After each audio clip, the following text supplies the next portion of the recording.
Good morning. VBS, be there. If you want the good job, you join the guys who do all the skits in the front. You get to wear. I actually have played guitar for 2 years, and I don't play at all. And kids think I'm a lot cooler than I am because I can play the guitar. This morning, we're going to look at a short little passage. It's only 4 verses, which is really nice. The last time I preached, I think I did like a chapter and a half. It took the whole time to read the thing, and then we prayed and went home. This time we can actually talk about it. If you can see it, it's about money, but it's not about money. It's about a situation that apparently is pretty mundane, but we're going to find that what it points to are things that are quite significant. There's going to be a miracle, and Steve already told you the miracle. He took my punchline. I'm going to go home. There's going to be a fish, a coin, and a fish. This random, ridiculous thing, and I'll use that word again, and yet we're going to see it's not random at all. It's very specific. And if you don't think Jesus has a sense of humor, this story would get you there. Like, we're going to talk about this coin. All Jesus has to do is flip Peter a coin. And we're going to talk about this tax that they're going to pay. But instead, Jesus says, go do all this, and then you'll get your coin. But we're going to see that what comes out of this humorous situation is actually something quite serious. Sorry, the font up here is a lot smaller than what I put it as, so I'm not sure what the transfer was, but if you can't read it, it's because I can't read it either. But it is there, so I'll tell you what's there. So in the process, we're going to learn some things about Jesus. We're going to learn some things about us. For Jesus, we're going to look at his relationship to the temple and his authority over creation. For us, we're going to talk about our faith and God's provision in our lives. Before we do any of that, let's go ahead and pray, and then we'll read together. Let's pray. So, Father, I've been watching as people have walked in. I started early in the mirror looking at myself and then as others. We are a ragtag group of people. We've got all sorts of things happening in our lives. As I watch people come in, and I know some of the stories, there's some good questions in life right now. There's some situations that feel overwhelming. There's some strains in relationship. There's some money issues. We got a lot. We got college kids coming back, and we're seeing differences in them and hearing their stories. We've got some who are about to leave. As we move to Vacation Bible School, we're going to see shifts in school. And so here we come, and our brains are full. So we pray that you just help us calm down and relax.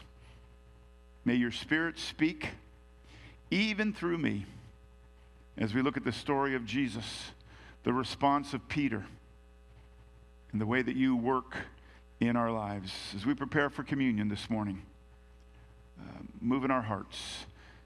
This is a time in which we reflect on who we are, in light of who you are, in light of what you've done through Jesus. And so meet us even now. In Jesus' name we pray. Amen. All right, so we're looking at Matthew 17. It's page 530 is where we're going. 529. I need glasses to see that and glasses to see this. So we're good. Here we go. So it's page 529, Matthew 17. 1400? What kind of Bible you have? You have like the Mormon Bible? I have the one that says, this is the only Bible that Jesus ever read. I have no idea which one you have. 1400 if you're a pagan, 1529 if you're a Christian. So thank you. That's actually very helpful. Is there anyone who has a third version? Can we get another number? And then what we'll do is take your number and my number, 1529, 1400, and play the lottery. This should be the winning number, right? 2024. That was a good year. There you go. All right, comedians. Everyone's comedians. Here we go. I don't even know if I can read anymore. I'm not sure I'm actually reading the right page anymore. Here we go. After Jesus and his disciples arrived in Capernaum, this is page 1529, by the way, the collectors of the 2 drachma temple tax came to Peter and asked, doesn't your teacher pay the temple tax? Yes, he does, he replied. When Peter came into the house, Jesus was the first to speak. "What do you think, Simon?" he asked. "From whom do the kings of the earth collect duty and taxes, from their own children or from others?" "From others," Peter answered. "Then the children are exempt," Jesus said to him. "But so that we may not cause offense, go to the lake and throw out your line. Take the first fish you catch, open its mouth, and you will find a 4-drachma coin. Take it and give it to them for my tax and for yours." Is that the same story you found on page 1400? Are we good? We're on the same page there, at least there. All right, let me set this up. So we start with where we are, Capernaum. If you go to the Sea of Galilee, so below that you've got the Dead Sea, you've got the Jordan River that's going all the way through the land of Israel. Israel's on the left. And as you go to the very north of it, there's a town called Capernaum. If you look a little bit to the right of it, there's Bethsaida. You can't quite read it, but it's right here. Bethsaida's here. Peter is from this town. And then as he gets older, he moves to Capernaum. This story is going to take place on that town. That becomes Jesus' sort of adopted home.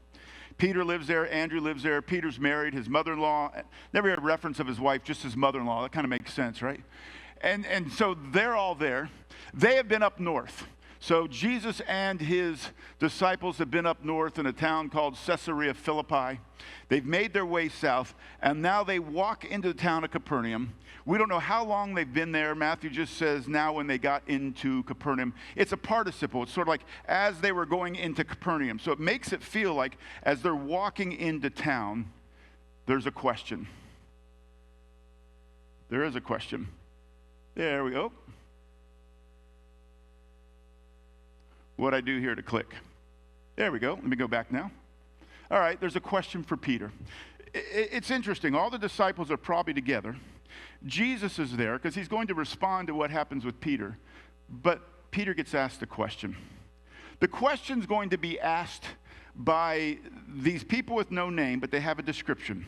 It's a participle, which means this is their ongoing job, and their name is the ones who take the 2 drachma tax. That's their name. So there are guys that are walking around the town of Capernaum asking people about this tax. In Capernaum, there'd be a synagogue. If you ever look at pictures of Capernaum or you go there, there's Peter's house right on the water. And they've got it covered with this big cement thing, and there's supposedly Peter's house. You cross a little walkway, and you get to this incredible synagogue. It's a place where Jesus cast a demon out. So if you ever go there, it's a little overwhelming to be in that very spot. But as they're in this synagogue, these guys being sent out by the synagogue leaders are there to collect money for the temple in Jerusalem. If there's any building in history that I would want to go visit, it would be the temple that Herod builds in Jerusalem. Takes him 46 years to build. It's astronomically incredible. It's the coolest place. I'm not Jewish, so I could only see bits of it, but I would like a behind-the-scenes tour of this place, and it's just phenomenal, but the upkeep must have been incredibly tremendous. And so every year, every male was expected to give this is a picture of it, a 2 drachma coin. The normal coin that they used in life was called a denarii or a denarius. It's a Roman coin. A denarius is what you would get for 1 day's labor. We see that in the parable of those who are working in the vineyard workers, and Jesus gives them all the same amount, and they're upset. They gave them a denarius. But a denarius is a Roman coin. And the Jews would not accept a Roman coin to pay a Jewish tax, but they would accept a Greek coin. And so it's a drachma. But you didn't have single drachmas. You had doubles and you had quadruples. This is a double drachma tax. So to pay your temple tax each year, you had to pay the equivalent of 2 days' salary for a normal worker. So Peter's walking through town, and I'm assuming because it's a small town and Peter lived there, these gentlemen came up to him because they knew him. His name is Peter, but you're going to see in this story, Jesus is going to call him Simon. Jesus is the only one who calls Peter, Peter, until later on in the Gospels. Written later, it's Jesus who gives him this nickname, Peter. Peter simply means rock. His name is Cephas in Aramaic. And so he's Peter the rock, but they come to Peter, and they say, here's how they say it, does your teacher not pay the temple tax? The way the NIV reads is, doesn't your teacher pay the temple tax? Talking about Jesus. And Peter's response is, yes, he does. The Greek reads a little differently. Does your teacher not pay the temple tax? And Peter just says one word, yes. Do you see the difference here? I'm a parent. My kid comes out of the room. It's very important to me, because I'm Nick Rudder, that my children make their beds, right? Right? Right. All right. You still have to make your bed now that you're in college? Supposed to. He's supposed to. It's Genesis 5:7. Thou shalt make thy bed, even when thou art home after college. All right. So the kid comes out and you say, did you make your bed? If you say yes, that means I made my bed. What if you ask the question differently? Did you not make your bed? Then if you say yes, that means you didn't make your bed, right? Did you not? And if you ask, did you not make your bed, you're actually slower to slamming the kid because you don't expect them to make the bed. Did you not get home on time again? Did you not do that report I asked you? So they come and they said, did you not? And Peter's answer is yes. The situation is this, not that Jesus paid the tax. Jesus did not pay the tax. And they came up to Peter. They didn't go to Jesus, because Jesus is always going to get you with another question. And so they go to Peter. Does your teacher not pay the tax? Now, if Peter were Jesus, he would ask a question. But all he can muster up is yes. And he leaves. He goes to the house where Jesus is. And when he walks in, it's very interesting, the verbs that are used. Before he even could put down his coffee cup, before he can settle, Jesus begins to just ask him a question. So it's like Jesus is watching this whole interaction. He's inside, and Peter walks in. He says, hey, Peter. But he calls him Simon. What do you think, Simon? It's interesting. Why wouldn't you just say, what do you think, Peter? Why call him by the real name? When do you get called by your real name? When you're in trouble. Jared Roland Reed? Yes, Mom. In my family, we were all JRRs. So if I was in trouble, she would go, Jim, Jan, John, Jary, what's your name, little boy? And I was in trouble. So, Simon, what do you think? Jesus maybe heard the answer. Maybe he didn't hear the answer. But he knows his response. What do you think? I think this is wonderful. Because if what do you think means we're going to have a conversation whether we like it or not. Again, we're talking about kids, and my kids never had a curfew, except we would always talk each time about what time would you be home. And my daughter was 5 minutes late one time. And man, was I angry. Dad, I'm only 5 minutes late. I said, Taylor, who set the curfew? Well, I did. So if you set the curfew, this is Reed being a jerk. If you set the curfew, then I expect that you're going to obey the curfew that you set. Who do you think you are? What do you think, Simon? Give me your opinion. So, give me your opinion on the fact that I don't pay the temple tax. And then he asks the question. The kings of the earth, when they are, and he uses two different words, when they are collecting their taxes and maybe their tributes, when they're collecting this money from their citizens, do they make their kids pay? That's an interesting question. Do the kings of the earth have to pay the tax? You've heard this latest, and maybe it's somebody in here and you'll throw stuff at me. If you throw a Bible, throw one of them that's from page 1400, not 1529. Here's what has happened sort of in weddings. Weddings are things that have kind of gone amok. Weddings amok. And there's a new sort of tradition. You know this tradition that if you get invited to a wedding, you also get a bill so that you can pay for your invitation to go to this wedding? So that you now pay to go to somebody else's wedding? You can sort of, do you not want to go to that wedding? Yeah, you've also heard the one where families will get together for Thanksgiving, and somebody will say, come to our house for Thanksgiving, and everybody shows up. And then about 2 weeks later, they get a bill from the host saying, here's your part of the meal. Can you imagine? Yeah, wait, say that again? Crazy. It's crazy. Yeah. It's crazy. And the idea then that if I'm in charge, like, do you charge your children every time they open the refrigerator? Oh, you wish you could, right? Do you get charged? I mean, like if you're part of a family, when my kids come and visit me, do I give them a bill like I'm an Airbnb? The answer is obviously no, and Peter says no. So Peter says yes, and then Peter says no. That's the contribution of Peter, Simon, in this whole thing. So he says, no. And then Jesus gives this answer. The sons, and it's plural, but it's masculine. The sons are free. The word free we'll look at in a little bit. In this case, it's going to mean, at least in this little context, and we'll come back to it, the sons are exempt. I had a kid in high school, and we were talking about getting tickets. I once got pulled over by a cop, I may have told you, and I had no idea how fast I was going. Little Honda Civic, 5-speed, whatever. I thought it was cool. I was driving with everybody, doing whatever the speed was in Miami, which means it was faster than you drive in any South American country.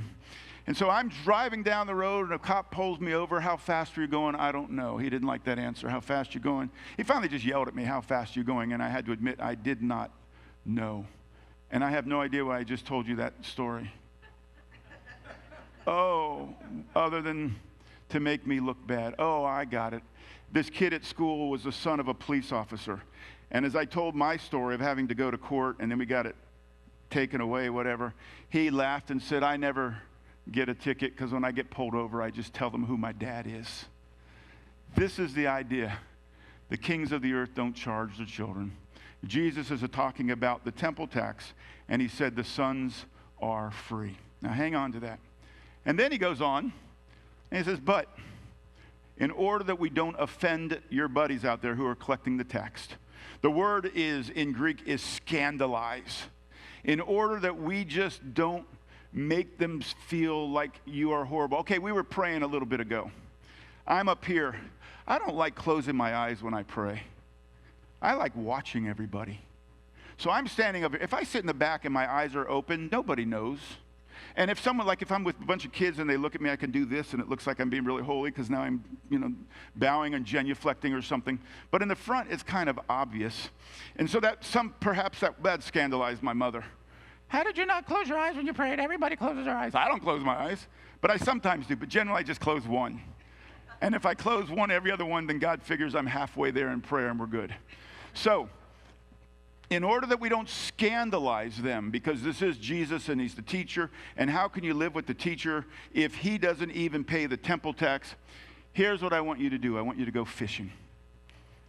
And he gives, again, the English is much more sort of, it describes it. The Greek is much more specific. Let me see if I can remember it. He says, I want you to go into the sea. Remember, Peter's a fisherman, but he's a fisherman who casts a net. So they're living right on the Sea of Galilee, and he usually casts a net. He says, I want you to go, and the word is into the lake. So there's no fishing pole. There's going to be line, and the line's made either out of hemp or it's made out of gut, and you're going to have a hook. It's usually iron. You could have a bronze hook, but I think that'd be too expensive for Peter. So you've got an iron hook, but it has no barb on it. So you're going to catch and pull. So he says, I want you to go into the lake. It's the particular word he uses. Cast. One word.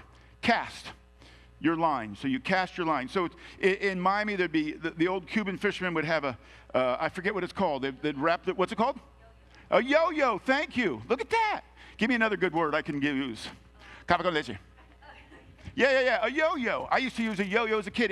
It's a round plastic thing, and you'd wrap your line, and you'd get over a bridge, and you could just drop it down. And that's about what he's got. So he's got something like this. He goes in the lake. He says, cast your line. So throw your line. You're not going to throw it very far. It's going to be right there. And he says, let's see, the first fish coming up. So the first fish coming up, lift. No barb. So I think Jesus understands when you fish, you don't set the hook. Got him. Let me go drink a beer while this thing just runs. Instead, he says, lift. You got to lift, otherwise you'll lose it. Lift it. So the first one coming, you lift. Boom. Open its mouth, and you will find a 2 drachma coin? No. You're going to find a 4 drachma coin. That's a 4 drachma coin. I showed you a 2 earlier. There's the 4. Again, a Greek coin, so that you can pay your tax and mine. That's amazing. And that's the story. Now, we want to go back and look at these topics that you can't see. Relationship to the temple, authority over creation, our faith, and God's provision. All right, so Jesus says, when asked about paying this tax, the sons are free. The word can be exempt. It's the word for liberty. It's for that being set free. The sons are free. Do you have any idea what he might have meant? The sons are free. Whose temple is it? God's temple. The word for temple and the word for palace are the same word in Hebrew. So when they considered building this temple, as Solomon built this temple, it's destroyed, now Herod brings it back. Theoretically, it's the house of God. We still say that about church. When I was a kid, you weren't allowed to have any fun in this building because this is where God lived. And God is a stick in the mud. But that was the house of God. Remember, the Holy of Holies is there. And in the Holy of Holies, behind this curtain, is the Ark of the Covenant. And that is the throne of God. This is his temple. It's the house of God. It is for him. Everything that is done there is done in his presence, for his glory, to cover our sin. And Jesus says the sons are free. And who's the son? He's the son. So he's making a declaration that I am the son of the God who sits in this temple, and I don't need to pay the tax. That's my parents' car. I don't have to pay to drive it. This is my Father's house. Remember, he gets mad and says, don't turn this house of prayer into a house or a den of thieves. I don't need to pay the tax. This is our house. If you go back in the book of Matthew, the theme of the book of Matthew is this: Jesus is the rightful king over Israel. And so it's all announced. And Jesus does these miracles. He gives the Sermon on the Mount, which sets the charter for the kingdom. When we get to the section that this is included in, we've gotten to the very sort of apex of the story. And in this section, Jesus now begins to make it clear who he is. He feeds 5,000, and he walks on the water, both in chapter 14, right next to each other. And you say, what's he doing? He is reliving the Exodus from Egypt. As God gave them manna, he gives them bread. In fact, as he passes out the elements, he said, this is, he gives thanks. He lifts his eye and gives thanks as if it's communion. This is the bread. He is the bread. And he says, I am the new Moses who is providing for you bread as Moses did in the wilderness. And then as he walks on the water, he's recreating the walking over the Red Sea to get away from the Egyptians. He's making the statement all who can see is the exodus, the spiritual exodus from sin comes through me. And then the next one, after he's done this, Peter comes up to him and Jesus says, who do people say I am? And Peter says, you are the Christ. Christos in Greek, the Messiah, the anointed one in Hebrew. You are the Christ, the Son of the living God.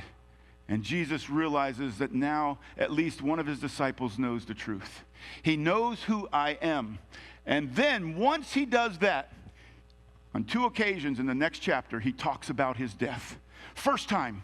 And now that they know who he is, now that he said, I'm the one who's going to bring you out of slavery, I'm the one who is the new Moses, I'm the one whose blood will be shed for you, Peter says, you are the Christ. He says, I'm ready to die, I'm ready to die. And then he gets right here, and now he addresses the temple and says, I'm the Son of the King. What's that mean for us? It means we are not particularly religious just to be religious. We don't pay a temple tax just because we do. We don't offer anything just because God expects it of us. All that we do, all that we are, all that we say, all that we think revolves around Jesus. It's all about Jesus. When we get to heaven, there will not be grades. You are holier. You closed your eyes when you prayed. You only closed one eye. But Lord, the other one was glass. I couldn't. You know, we are not on this being checked off. When I was a kid, I used to have to give 10%. I got $1 a week, and every week I'd get it in dimes so I could give God 10 a dime. Man, I didn't like God at all. That was my money. Why were my parents deciding for me what I did with my dimes? We don't have to do that in order to please God. Jesus is saying, it's about me. When you go into the temple, ladies and gentlemen, he's saying to all the Jews and these temple collectors, he's saying to Peter in particular, understand that all this worship is coming towards me. The sacrificial system is about me. The presence of God is about me. I am the Son of the King. If you know Jesus, you are also the sons and daughters of the King. People might look at you and say you're not very religious, and I think, thank you, that was a compliment. I appreciate that very much. I don't like it when people ask, like, what do you do? And I generally don't tell them. And I've done it before, and I've had a guy just freak out and go running across a basketball court because he asked what I did, and I said it was a pastor just after he had told me all his wonderful exploits the last week that his mother would not have been proud of. And when he went running, I said, I didn't want to tell him what I did, and I said, I told you. That's your own fault, dummy. We are connected to Jesus, and Jesus does not pay the temple tax because he does pay the temple tax with his death. In fact, he's paid our temple tax. He's paid all that we need. And so, first of all, when we look at this text, we rejoice in who Jesus is as the Son of the King. But here's what else we see, some side things about Jesus.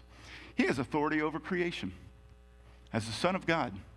Think about this coin. Been watching The Hobbit this last week. And you've got that ring of power that just falls into the water, and it wants to be found by Sauron. And it goes down into the water, and Smeagol finds it, and it so destroys him, he becomes Gollum. But it keeps working its way back to Sauron, working its way back to Sauron. Here we've got a coin. Some guy has a coin, or woman, whoever. A 2 drachma coin, 2-day wages. That's a lot of money. And he drops it into the sea. He probably went diving after that. We were at kayaking 2 days ago. Weeky-watchy, and a kid lost his sunglasses. Well, we went diving. Manatees are now wearing them. This guy lost a coin. But according to this, he lost his coin because Jesus is in authority over coins. Isn't that wild to think?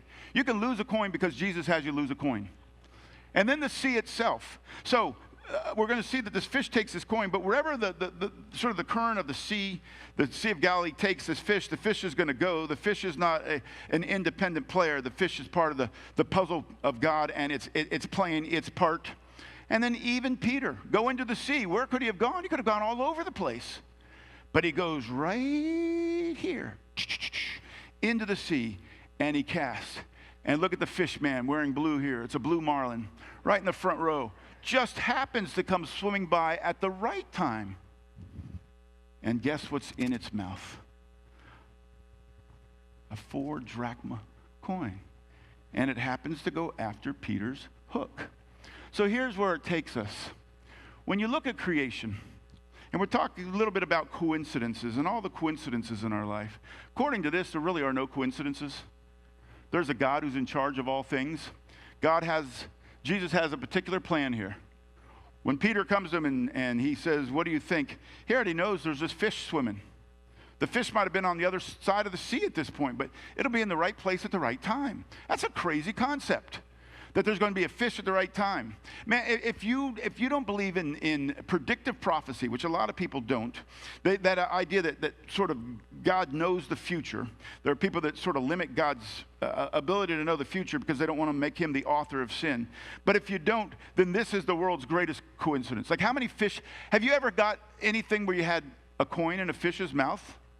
Have you ever gotten anything good? Like, you get other dead fish sometimes, but you don't get 4 drachma coins. I got to pay my rent. I'm going fishing. Whoop, whoop, whoop. Here's what he does. So we have a particular plan at a particular place. The place. So again, Peter could be anywhere, but he's at the place. And this fish happens to just go by this place at this time because of God's plan. And there's a particular coin. Not any coin. It's a particular coin. And that particular coin was there for a particular reason. We're going to look at a little bit about God's provision for you, but do you see already? There are no coincidences in our lives. There are particular plans for particular reasons, at particular times, in particular ways, because Jesus, who is the Son of the King, is also the authority over all creation. Have you ever almost been in a wreck and just missed it? Have you ever been in a wreck and say, I wish I could have missed it? Has anything ever happened in your life where you think this is bad and you look back later and you say this is good? Have you ever had something in your life where you think this isn't what I want to happen and it's horrible, but you look back and you think, well, it's forced me to deal with some issues in my life? You ever had just things in your life that just fall apart completely and you think, I'm sunk, I'm over, I'm done. And then after you catch your breath and you sort of, you think, okay, I'm all right. And then you look back and you think, wow, you actually really protected me. There are no coincidences. There is no such thing as luck. If you could flip a coin and do it exactly the same every time, you'd get the same result. Need to learn how to do that and then go play. Here's what Calvin says: nothing is more absurd than to imagine that anything can happen apart from the providence of God. Here's what you link this up to. If you know Jesus, Jesus, the Son of the King, is your brother. Does he want your good, or does he want your ill? Is he working against you, or are he working for you? Does he understand your needs, or does he think that he doesn't really know what you need and he tries his best? You ever get a Christmas present from an aunt and an uncle that's totally unrelated to anything you are? Jesus worked that way? Thanks, Jesus, but it's not quite what I need. All of creation is his servant.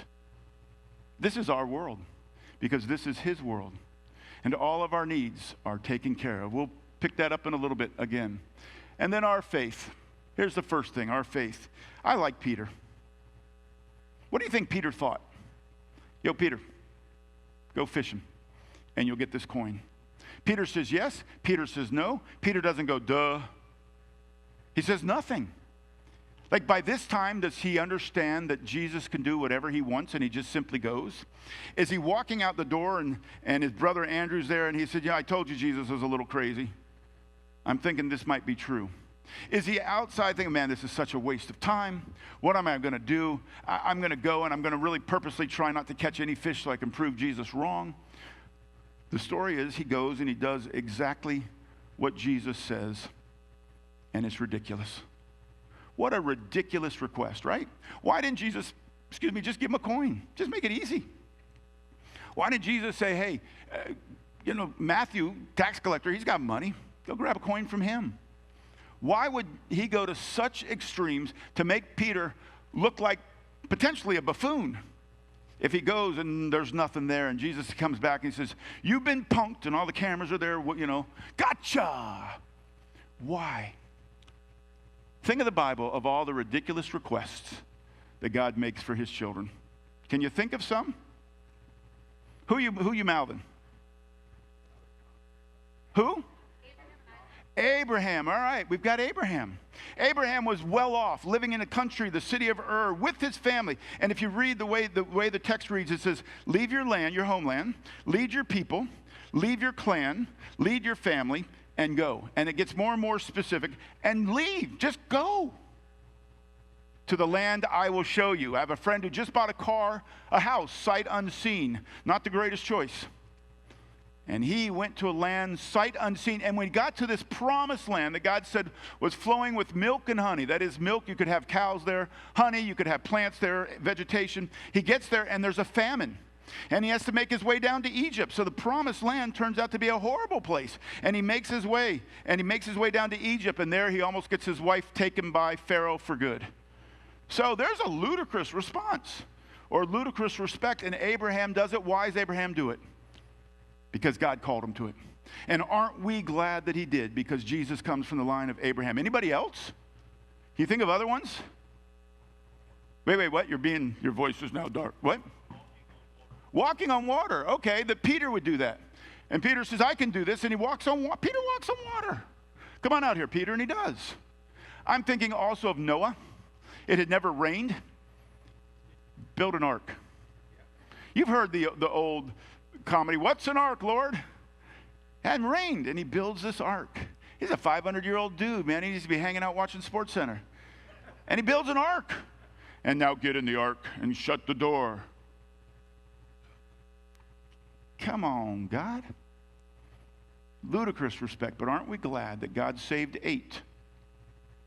8's better than 0. All right, who else? I'm thinking of Gideon. Remember, Gideon's leading this army of Israel. It's not a very big army, but it's okay. They're fighting the Midianites. There's so many Midianites, as many, as Steve would say, love bugs as there are in our cars this morning. And so there are all these Midianites, and Gideon has an army. He's a little afraid, and God says, well, I've got a solution for you.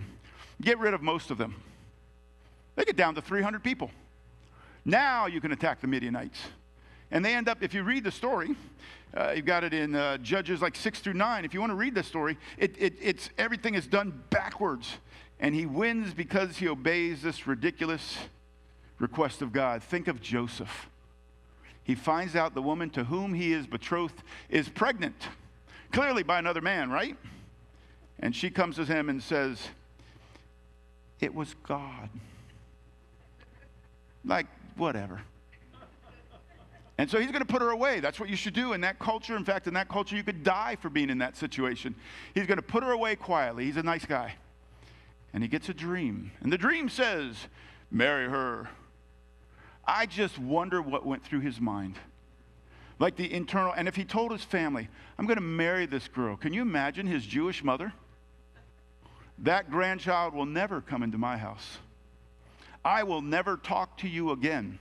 The shame that they would have felt if their son married someone who was, quote unquote, biblically knocked up by God.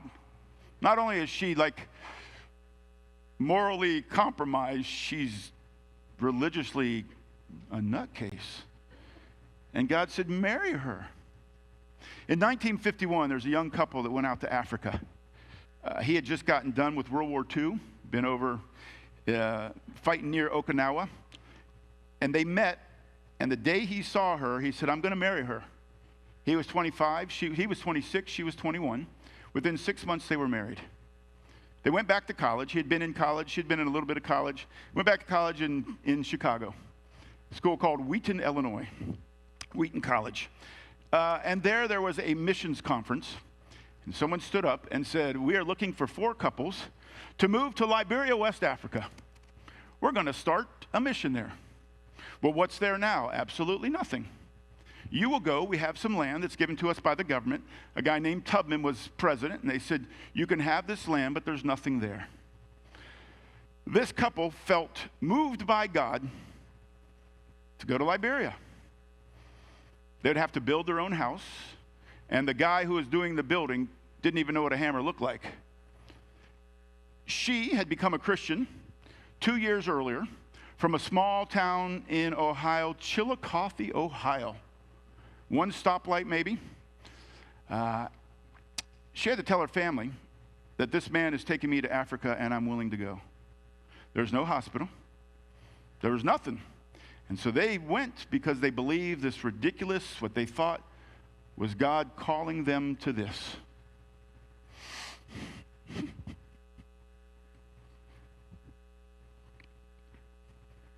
Growing up, I had a tough time with my parents.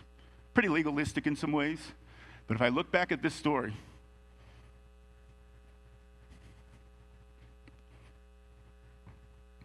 they obeyed a ridiculous request by God. For the next 16 years, my parents were in Liberia, West Africa. At age 24, my mom gave birth to my brother Jim. At age 25 and a half, Irish twins. She gave birth to John, nothing else to do in Liberia, so whatever. She gave birth to my brother John. A little clinic. Bob Schindler was the doctor. By the time I came along, they were smart enough. We came back to the U.S. so I could be born in Goshen, Indiana. They obeyed the call of God to something ridiculous. Here we say to you, what ridiculous thing might God be calling you to? Maybe nothing, but he tends to call us to ridiculous stuff. Where is he calling you? If he calls, he guides. If he guides, he leads. Why? Because he's the creation, authority over creation, and all of our world revolves around Jesus, who is the King. Which leads to our last point. We talked about these apparent coincidences. We don't have apparent coincidences. We have a divine Father and the Son of the King. Your life is being directed day by day by the God who controls all things, even the actions of the wicked. There is nothing outside of the control of God. We have our freedom in some ways, and yet even our freedom is worked within God's power, his movement, his design. Philippians 4:19, my God will supply every need of yours according to his riches and glory in Christ Jesus. Right now, what are you looking for that you don't have? Where do you feel like God's let you down? Where's the provision? I've got areas in my life right now. I'm saying, Father, are you there? Yo, you're there. And if I'd close my eyes in prayers, maybe he'd listen. Father, do you hear me? Do you hear me? And my world was, what did you do wrong that God's not listening? And so I'm confessing all these sins. I'm even confessing his. And I don't even have enough time to confess all his. And so I'm confessing sin. I'm saying, Father. And the truth is, God always provides because of Jesus, who is the Son of the King. What's your provision need right now? God provides. Let me throw out one more provision need. Here's what Spurgeon says. God is never early. God is never late. God is always right on time. Except I hate that because it's not my time. What's your problem? My time. The world does revolve around me. And yet God's timing is always the right timing, as much as I hate to admit it. And he looks at me and smiles and says, I got you, kid. One last provision. In John 21, Jesus appears to John and Peter, and they pull up all these fish by fishing on the wrong side. They see Jesus on the shore. He says, fish on the other side. It just makes me think, when they do that, the statement, I will make you fishers of men. That even this story, in the provision of this fish, and Jesus says from Matthew 4, I'll make you fishers of men. Let me give you one other provision. Matthew 28 says, we have the privilege to go out and tell people about Jesus. Do you know every person you talk to about Jesus is there by divine appointment? Every person you meet at the gas station or the grocery store or Walmart, or they hit your back end because they were on their phone when the light turns yellow, they're all there because God's brought them there. They are God's provision for you to have the opportunity to tell them about Jesus. There are no mistakes. There are no coincidences. So God is moving in our lives in all these different ways, which leads us to the final. We go back to Peter. What do you think, Simon? He says to us, what do you think? We're free. You're free. You're free to celebrate Jesus in the way that you celebrate Jesus, without the restrictions of I have to live up to your standards. My world's short hair. This is the first time I've ever worn jeans in my life preaching. Doesn't that sound ridiculous? Ever. Because I always was afraid I was doing it because I was rebellious, because in my world you were always rebellion. I'm over 60 years old. I can wear jeans if I want. I can wear them if I want to. I can leave the world behind. You're free. You're free then when it comes to understanding creation. He's in charge. You're free when it comes to God's provision for you. He's got you. So you can choose to be all wound up like I do often, or you can choose to relax and say we're good, because he provides the fish at the right time, in the right place, in the right way, for his right reason.